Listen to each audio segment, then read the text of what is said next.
Shalom, selamat pagi Bapak Ibu yang terkasih dalam Tuhan. Selamat pagi, salam sejahtera bagi kita semua. Pada pagi hari ini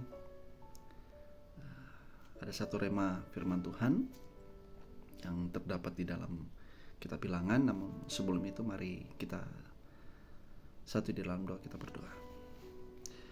Kami mengucap syukur, berterima kasih Bapa buat setiap kesempatan yang Tuhan Yesus berikan dalam hidup kami.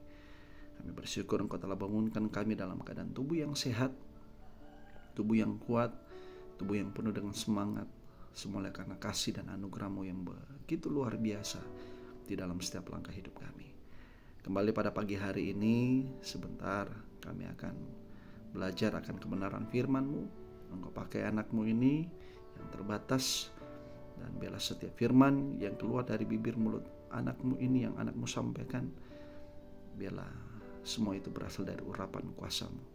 Terlebih saudara-saudara kami yang mendengar, biarlah menjadi berkat yang luar biasa bagi kami, bahkan secara pribadi kami sendiri Tuhan.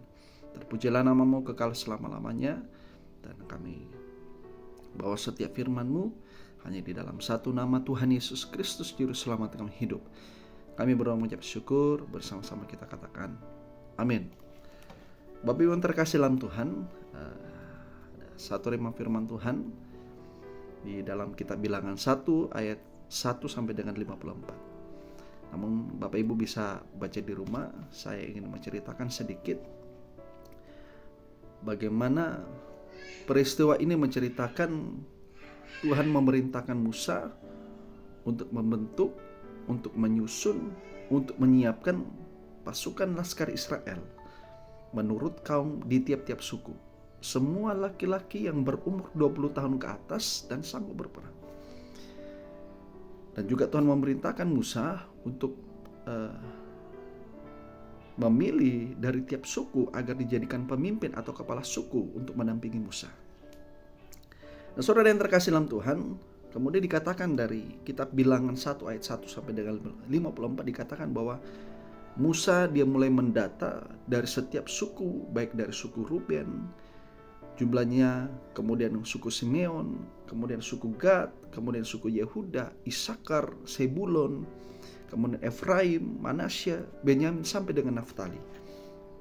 Dikatakan ayat 46, saudara, keseluruhan berjumlah 3.550 orang di luar suku Lewi, karena suku Lewi ditugaskan untuk mengurus dan memelihara kemah suci. Saudara, dari peristiwa ini ada satu rema atau pelajaran penting yang boleh kita ambil, adalah bahwa Tuhan dia mengerti dan memahami apa yang akan dihadapi oleh bangsa Israel ketika mereka menuju ke tanah perjanjian. Sehingga apa? Sehingga Tuhan membentuk, Tuhan menyiapkan pasukan, Tuhan memilih pasukan laskar Israel dalam menghadapi setiap tantangan dan perlawanan dari musuh. Hal yang pertama yang boleh kita pelajari adalah begitu pula dengan kehidupan saudara dan saya pribadi.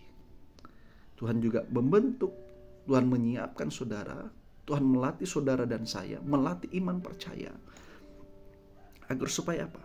Agar supaya kita mampu dan sanggup menghadapi setiap tantangan, setiap pergumulan, setiap badai hidup yang ada di depan saudara dan saya. Yang kedua, dari peristiwa ini kita belajar bahwa ada alasan mengapa Tuhan memilih, Tuhan menyiapkan semua laki-laki yang berumur 20 tahun ke atas dan siap berperang.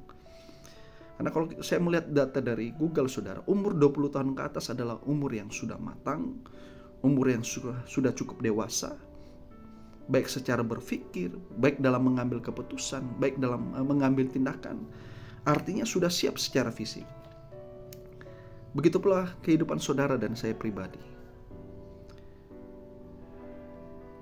Tuhan juga ingin saudara dan saya, kita juga memiliki kedewasaan.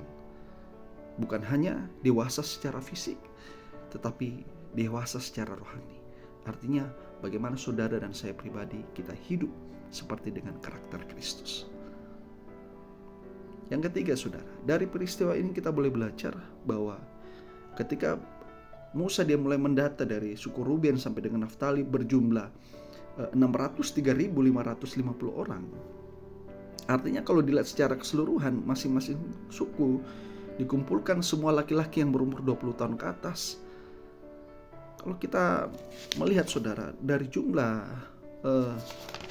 yang terkumpul 603.550 orang, artinya kalau dibandingkan dengan jumlah musuh, ya, kalau kita melihat mungkin secara garis besar bangsa Israel masih kalah dalam jumlah. Namun kenyataan di lapangan, saudara, ketika mereka menuju ke tanah perjanjian, justru dalam setiap peperangan, dalam setiap perlawanan kepada musuh, bangsa Israel selalu mengalami kemenangan. Kenapa? Karena Tuhan selalu bersama dengan bangsa Israel. Sama dengan hidup kita, saudara dan saya pribadi. Bahwa apapun keadaan, apapun situasi, kondisi yang saat ini kita alami, bahkan dalam setiap kelemahan kita percaya bahwa Tuhan selalu ada setiap saat, setiap waktu bagi saudara dan saya. Di dalam setiap kelemahan kita, di dalam setiap keterbatasan kita dan kekurangan kita, kuasa Tuhan justru bekerja dengan luar biasa. Kenapa? Karena mata Tuhan dia tidak pernah terpejam. 1x24 jam dia selalu memandang dan melihat kita. Dan ketika kita diperhadapkan dengan berbagai situasi keadaan apapun, tangan Tuhan, tangan yang kuat yang memimpin bangsa Israel, juga tangan yang kuat akan memimpin saudara dan saya, untuk kita mampu dan sanggup melewatinya. Biarlah firman Tuhan pada pagi hari ini menjadi berkat yang luar biasa, dan kita percaya bahwa Tuhan Yesus sumber segalanya dalam kehidupan kita. Dan biarlah kita tetap berjalan seturut dengan kehendak Kristus. Terpujilah nama Tuhan Yesus Kristus. Shalom, Tuhan Yesus memberkati kita semua.